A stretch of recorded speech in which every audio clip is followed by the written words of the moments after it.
श्री वल्लभ आयुर्वेदिक केंद्रासंबंधी अशी थोडीशी माहिती मिळाली तर एकदा जाऊन बघावं या उद्देशानं आलो. ते खेर्डीचा रस्ता सोडून थोडंसं आतल्या बाजूला असं एक 5 मिनटाचा ड्राईव्हर हा छान असं घरकुल वाटतं. सर्व बाजूंनी छोटे छोटे असे रूम आहेत. ऑफिस आहे वेगळं, पायाला आणि पाठीला मसाज करायला दोन खुर्ची आहेत. नंतर आल्याबरोबर पहिल्यांदा प्राथमिक माहिती घेतल्यानंतर सगळ्यात आनंद काय वाटला तर मऊ भात खायला मिळाला.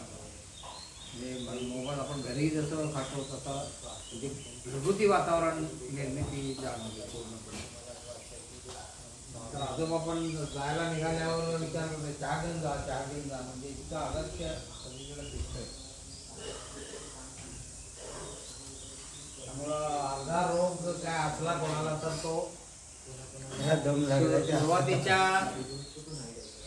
केलेल्या स्वागतानंच तो बरा होतो असं एक मत तयार झालं.